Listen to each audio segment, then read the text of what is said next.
ماشاءاللہ اللہ پاک قاری صاحب کی عمر میں برکت نصیب فرمائے۔ بڑے مخصوص انداز میں، بڑے پیارے انداز میں انہوں نے تلاوت فرمائی۔ اللہ پاک ان کی عمروں میں برکت نصیب فرمائے۔ اب میں اپنے محترم مکرم پیر طریقت رہبر شریعت حضرت مولانا قاضی عبدالحلیم نعمانی صاحب ناظم اعلیٰ عالمی مجلس تحفظ ختم نبوت ضلع ڈیرہ اسماعیل خان کی خدمت میں گزارش کروں گا کہ وہ تشریف لائیں مائک پر اور اپنے مخصوص انداز میں، نصیحانہ انداز میں ہمیں کچھ بیان فرمائیں۔ اور آپ کو یہ بھی بتاتا چلوں کہ آج کا پروگرام الحمدللہ محفل حمد و نعت کے حوالے سے بھی ہے اور اصلاحی پروگرام بھی ہے۔ یہاں پر مستورات بھی اس پروگرام کو سن رہی ہیں۔ اللہ رب العزت اس پروگرام میں مزید برکت نصیب فرمائے اور سننے والوں کو استقامت نصیب فرمائے، اخلاص نصیب فرمائے۔ یہ ساتھی جو ہے مہربانی کریں، مہمان آنے والے ہیں بالکل، تو آپ حضرات اس راستے کو چھوڑ دیں، اندر تشریف لے آئیں، آپ کی مہربانی ہوگی۔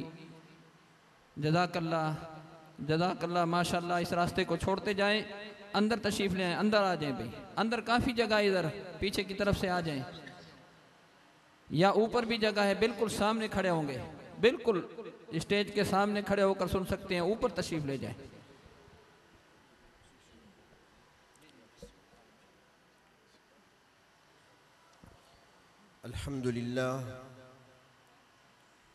الحمدللہ رب العالمین والصلاة والسلام على سید الانبیاء والمرسلین وعلى آلہ واصحابہ اجمعین، اما بعد، اعوذ باللہ من الشیطان الرجیم، بسم اللہ الرحمن الرحیم، وفی انفسکم افلا تبصرون، صدق اللہ المولانا العظیم۔ اللہم صل وسلم وبارک علی نبینا محمد وعلى آلہ واصحابہ اجمعین۔ قابل احترام حضرات علماء کرام، مہمانان گرامی قدر، میرے محترم بزرگوں اور عزیز دوستو،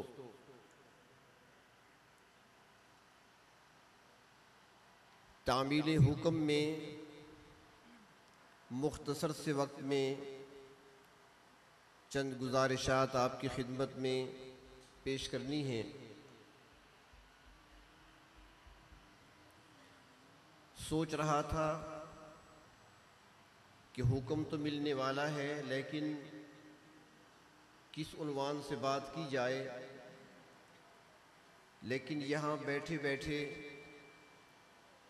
آپ نے بھی سنا اور دیکھا، میں نے بھی سنا، تو جو موتی یہاں پر اب تک بکھیرے گئے ہیں، انہی کا ایک ہار بنا کر آپ کے گلے میں ڈالنا چاہتا ہوں۔ اللہ تبارک و تعالی ارشاد فرماتی ہیں، حدیث قدسی ہے کہ کنت کنزا مخفیہ، کہ میں ایک چھپا ہوا خزانہ تھا۔ اللہ تبارک و تعالی فرماتے ہیں، میں ایک چھپا ہوا خزانہ تھا، میں نے چاہا کہ میں پہچانا جاؤں، تو پھر میں نے مخلوق کو پیدا کیا۔ اب اس ذات نے اپنی پہچان کے لیے مخلوق کو پیدا کیا کہ مخلوق اسے پہچانے، اور اللہ تبارک و تعالی کی مخلوق میں جو سب سے افضل مخلوق ہے، جو اشرف المخلوقات ہے، وہ انسان ہے۔ اب اللہ تبارک و تعالی کو ہم کیسے پہچانیں؟ پہچان کے لیے تو دیکھنا پڑتا ہے، وہ نظر بھی نہیں آتے۔ پہچان کے لیے اس کی آواز سنی جاتی ہے، ہم اسے سن بھی نہیں سکتے۔ پہچان کے لیے اس کے گھر کا پتہ معلوم ہونا چاہیے، جا کر بندہ ملاقات کر لے، وہ بھی نہیں ہو سکتا۔ وہ ہماری سوچ سے بھی بالا ہے، ہمارے ادراک سے بھی بالا تر ہے، تو ہم اس کو کیسے پہچان سکتے ہیں؟ اس کی پہچان کو کیسے حاصل کر سکتے ہیں؟ اس کا تعارف کیسے حاصل کر سکتے ہیں؟ تو اللہ تبارک و تعالی نے اس کے لیے دو قسم کی نشانیاں بھیج دی ہمارے پاس، دو قسم کی نشانیاں۔ ان دو قسم کی نشانیوں سے اپنے رب کو ہم پہچان سکتے ہیں اور اس کی معرفت کو ہم حاصل کر سکتے ہیں۔ ایک قسم کی نشانیاں وہ ہیں جو اللہ تبارک و تعالیٰ نے کائنات کے اندر پھیلا دی ہیں، جن کو ہم صبح و شام دیکھتے ہیں، روزانہ اس کا ہم مشاہدہ کرتے ہیں۔ اس میں ہم دیکھتے ہیں تو ہمیں آسمان کی بلندی بھی نظر آتی ہے، زمین کا پھیلاؤ بھی نظر آتا ہے، شاخوں کا جھکاؤ بھی نظر آتا ہے، دریاؤں کا بہاؤ بھی نظر آتا ہے، سمندر کی موجیں بھی نظر آتی ہیں، سورج کی درخشانی بھی نظر آتی ہے، چاند کی تابانی بھی نظر آتی ہے، ستاروں کی چمک بھی نظر آتی ہے۔ یہ ساری کائنات میں پھیلی ہوئی چیزیں، ایک ایک چیز ہمیں اللہ کا تعارف کراتی ہوئی نظر آتی ہے۔ یہ ساری چیزیں نشانات قدرت ہیں، یہ ساری نشانیاں ہیں۔ اگر انسان ان میں غور و فکر کرے تو اپنے پروردگار کی معرفت کو انسان حاصل کر سکتا ہے، انسان اللہ کو پہچان سکتا ہے۔ مثال کے طور پر اب دودھ تو ہر گھر میں آتا ہے، دودھ بشرط یہ کہ دودھ ہو خالص، ڈبے والے کی بات نہیں کر رہا، دودھ جو گھر میں آتا ہے، پروردگار عالم وہاں ارشاد فرماتے ہیں میرے بندے اگر میری پہچان کے لیے کسی مدرسے میں داخلہ نہیں لیا، اگر کسی یونیورسٹی میں علوم حاصل نہیں کیے، میری پہچان کے لیے کسی عالم کے سامنے تم نہیں بیٹھے، میری پہچان کے لیے کسی بھی دیندار کی مجلس میں نہیں بیٹھے، تو مجھے تو پہچاننا اتنا آسان ہے کہ جب دودھ کا کپ اور دودھ کا گلاس تمہارے سامنے آئے، پینے سے پہلے، منہ سے لگانے سے پہلے ذرا پکڑ کر سوچ لیا کرو یہ کہاں سے آیا ہے، کس طریقے سے آیا ہے، کس فیکٹری سے نکل کر آیا ہے۔ وَإِنَّ لَكُمْ فِي الْأَنْعَامِ لَعِبْرَةً نُسْقِيكُم مِّمَّا فِي بُطُونِهِ مِن بَيْنِ فَرْثٍ وَدَمٍ۔ فرمایا ذرا غور کر لو کہ جس جانور کے تھنوں سے یہ دودھ نکل کر تمہارے پاس آیا ہے، اس بھینس کی رنگت کالی ہے، اس کی رگوں میں دوڑنے والا خون سرخ ہے، اس کے پیٹ میں بھرا ہوا گوبر بدبودار ہے، اس کا جو چارہ ہے گھاس وغیرہ بھوسا وہ بدبودار ہے، لیکن ان ساری چیزوں میں سے، خون کی سرخی میں سے، بھینس کی رنگت میں سے، گوبر کی بدبو میں سے اور گھاس کے ذائقے میں سے خوش ذائقہ دودھ کی نہریں تمہارے لیے کس نے جاری کر دی ہیں؟ فرمایا کہ اس ایک گلاس سے بھی تم مجھے پہچان سکتے ہو، دودھ سے بھی میرا تعارف تم حاصل کر سکتے ہو، کائنات میں میرے نشانات پھیلے ہوئے ہیں، کسی بھی نشان کو دیکھ لو تمہیں میری پہچان ہو سکتی ہے۔ بارطور یہ ایک لمبا عنوان ہے، عنوان نہیں میرا۔ میں عرض کر رہا تھا دو قسم کی نشانیاں، ایک نشانی کائنات میں پھیلی ہوئی نشانیاں ہیں، دوسری قسم اللہ تبارک و تعالیٰ نے دوسری نشانیاں جو بیان فرمائی ہیں، جو بھیجی ہیں ہمارے پاس، وہ قرآن حکیم کی صورت میں ہے۔ ابھی جو تلاوت ہو رہی تھی، ہر آیت نشانی ہے ہمارے لیے، اور قرآن کی ہر آیت 6000 سے زیادہ آیات ہیں، ہر آیت پروردگار عالم کا تعارف کراتی ہوئی نظر آتی ہے۔ یہاں پر ایک جملہ اور بھی عرض کر دوں کہ یہ جتنی بھی چیزیں کائنات میں بنی ہوئی ہیں نا، چاہے سورج ہے، چاند ہے، ستارے ہیں، سمندر ہیں، دریا ہیں، درخت ہیں، پودے ہیں، سبزہ ہے، جاندار ہیں، جانور ہیں، کیڑے مکوڑے، جو کچھ بھی ہے، یہ ساری کی ساری چیزیں یہ اللہ تبارک و تعالیٰ کا فعل ہے۔ فعل جانتے ہیں نا؟ فعل کسے کہتے ہیں؟ کام کو کہتے ہیں۔ کام، کوئی چیز بنائی جائے تو کام ہے نا۔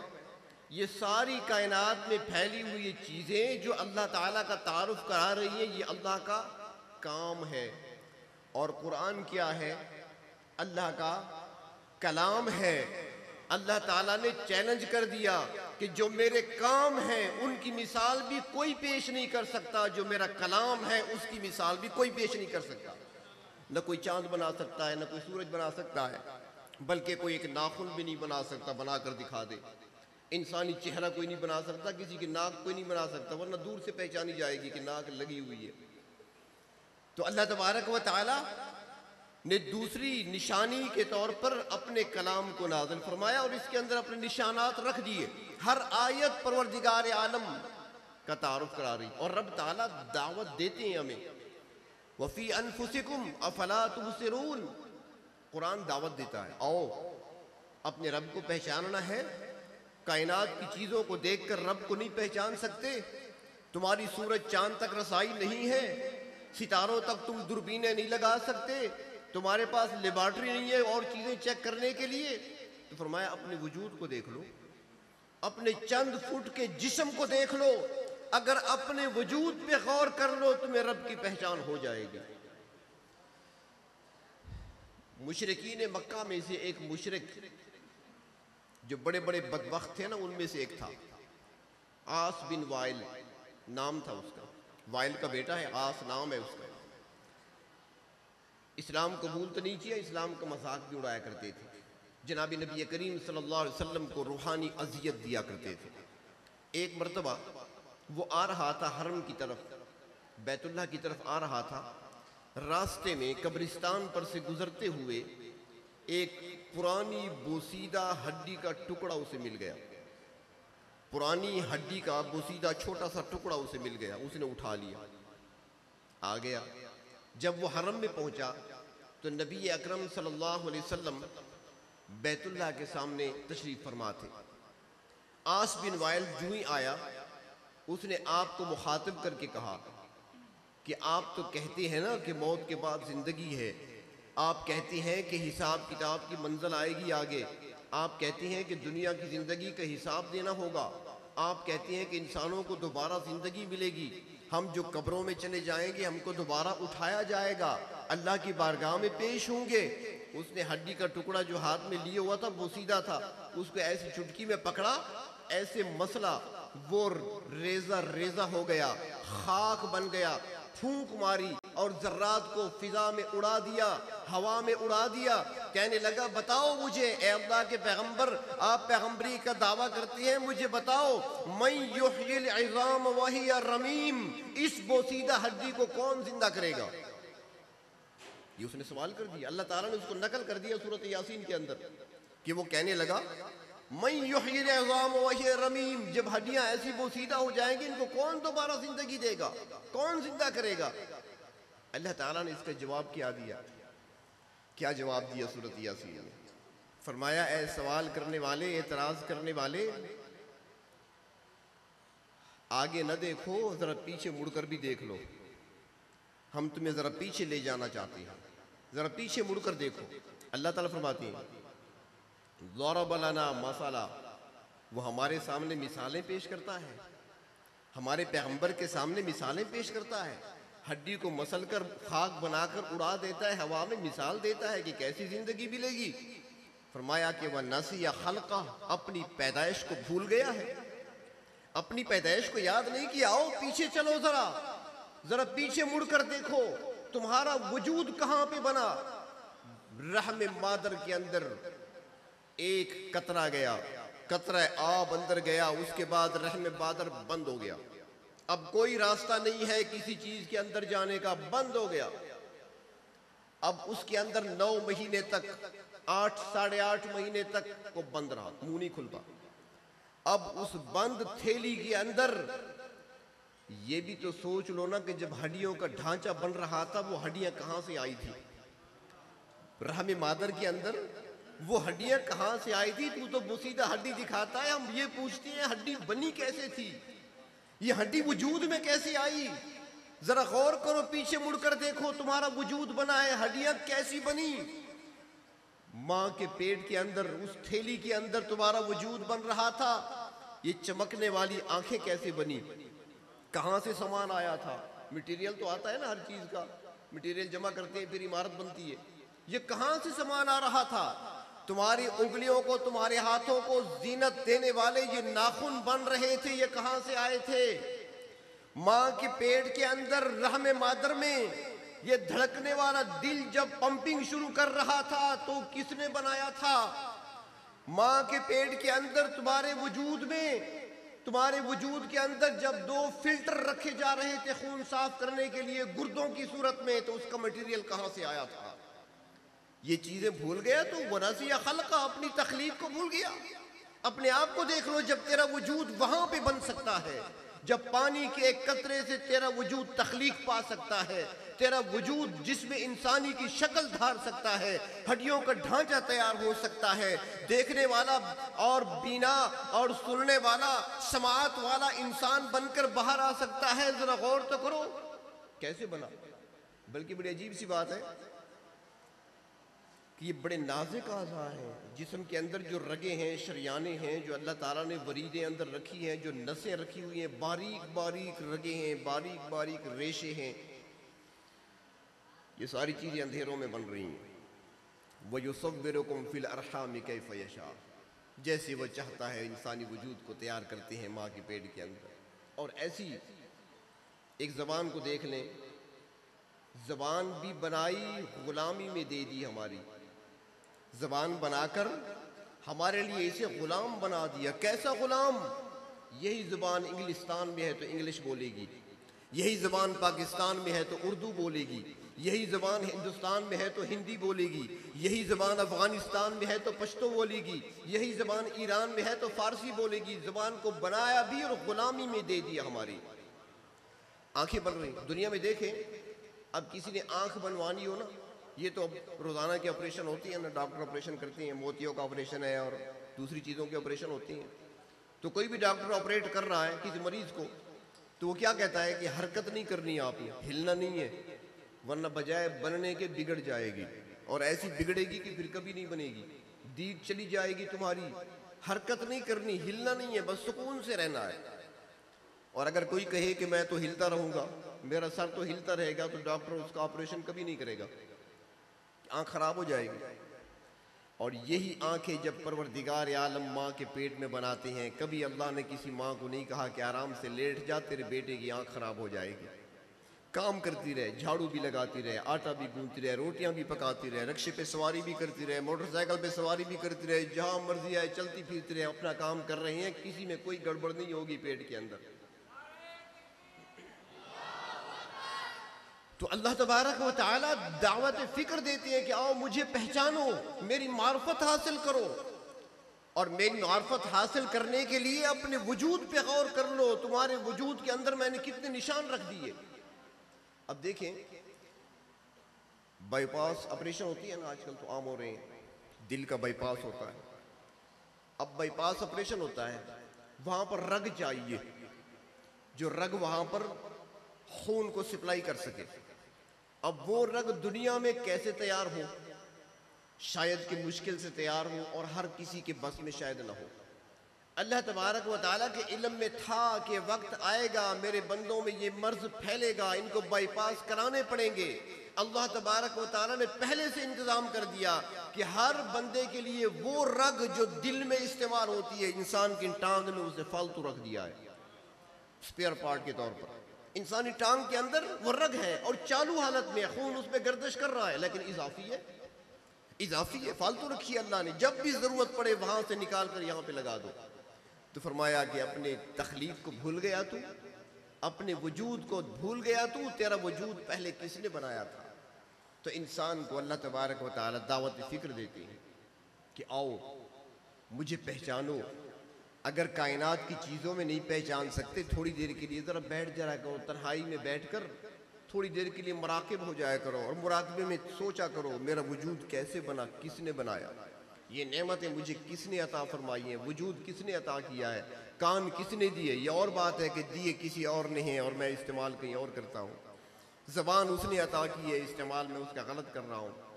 اگر استعمال ہم غلط کرتے ہیں تو اس کا حساب بھی دینا ہوگا، لیکن علیحدگی میں بیٹھ کر انسان تھوڑی دیر کے لیے سوچے کہ یہ ساری نعمتیں عطا کرنے والے کون ہیں، تو انسان خود بخود اندر انسان کا پکار اٹھے گا کہ اللہ کے سوا کوئی نہیں ہو سکتا۔ تو پروردگار عالم ہمیں اپنی حقیقی معرفت نصیب فرمائیں، اور اللہ تبارک و تعالیٰ اپنی پہچان نصیب فرمائیں۔ آج ہم جس ماحول میں جی رہے ہیں اور جن حالات سے ہم گزر رہے ہیں، بڑا مشکل دور ہے۔ مجھے ایک بات یاد آ رہی ہے، وہ سنا کر اپنی بات کو مکمل کرتا ہوں۔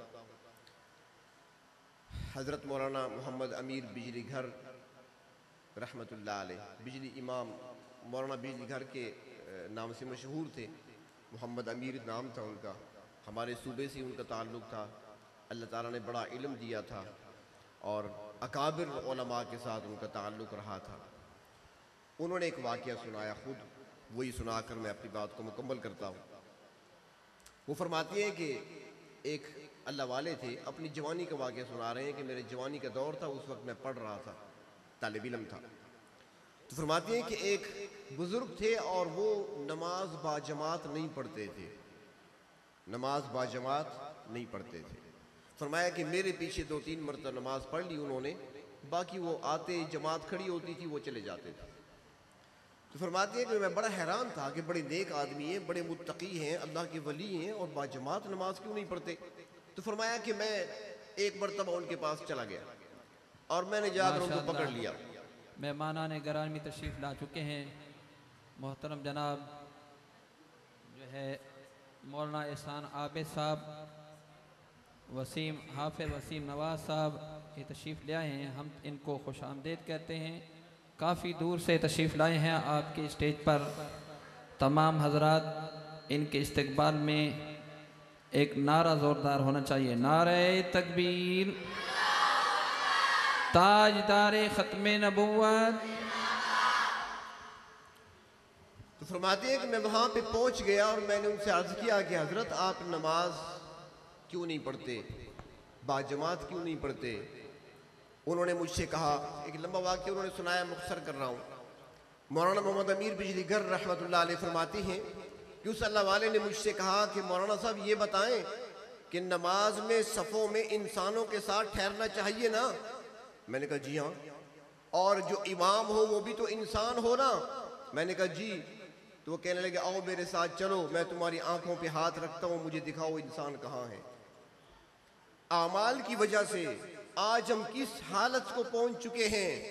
ہمارے ایک بزرگ سے کسی نے پوچھا تھا, ان کی مجلس میں بیٹھے ہوئے تھے, تو وہاں پر کسی نے پوچھا کہ حضرت پہلے لوگوں کی شکلیں بدل جاتی تھیں, آج کل کیوں نہیں بدلتی. انہوں نے فرمایا کس نے کہا نہیں بدلتی, دیکھنے والی آنکھ نہیں ہے. تو آج ہم بدعمالیوں کی وجہ سے کہاں پہنچ چکے ہیں. تو آج ان ساری نحوستوں سے بچنے کا ایک ہی راستہ ہے, قرآن کریم کو مضبوطی سے تھام لیں. اللہ تبارک و تعالی ہمیں قرآن کریم کے ساتھ نسبت نصیب فرمائے, اپنی سچی پہچان نصیب فرمائے. وآخر دعوانا ان الحمد للہ رب العالمین.